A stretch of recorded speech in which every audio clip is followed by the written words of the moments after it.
Desertphile. I'm beginning to wonder if you actually saw my video because you're strawmanning my argument on several points, and I'm going to line them all out for you. First of all, I don't hold to any psychophysical interpretation of quantum mechanics. Okay, I don't think that when you reduce a quantum state that it means that there's automatically a mind doing it. And I was afraid of this kind of accusation, so I tried to make it abundantly clear in my video that this was not the case. I mentioned, for example, in slide 5 that are observing it, and then I put in parentheses, or perhaps our measuring apparatus observing it. Slide 6, I mentioned the same kind of interaction caused by an observation of an unconscious piece of measuring equipment, as the same as our minds. And then I mentioned here, slide 7, the observation action of a mind is physically the same as it is with a mindless measuring apparatus. Emphasis on the word mindless. And then slide number 9, I asked the question, did a particle, not a mind, collapse the wave function of the universe?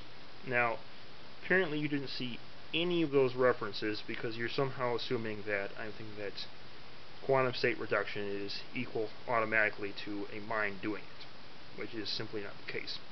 All I'm arguing is that, if the mind is made of stuff, which, being a materialist, you'd have to come to that conclusion, then automatically that means that if a particle collapses a wave function, the mind is made of particles.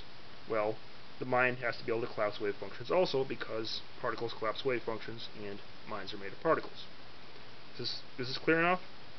Now, the second thing, you get on this semantic tiff about the wave function not actually existing, which technically speaking is correct. The wave function is a mathematical function and not actually a thing. But you know what I was talking about here. I'm talking about the quantum wave. I just conflated it with the word wave function out of force of habit. It's sort of a historical accident, I guess, that the particle wave is referred to as a wave function before collapse or measurement.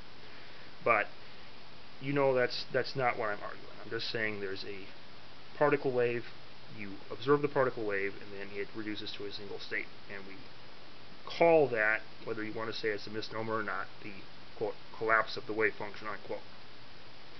Now, the last thing I wanted to get to was the idea that nothing actually happens during wave function collapse. And, well, this is ridiculous, because when we have single electrons passing through a double slit experiment, they hit the screen in the back when they're not measured, and they create an interference pattern.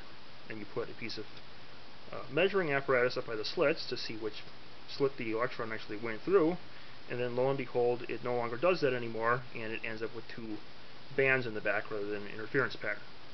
And so there's very clearly, whether you want to call it a wave function or not, there's very clearly something going on there that's different when you have the measuring apparatus up by it versus when you do not have the measuring apparatus up by it. So is that all clear now? Yeah.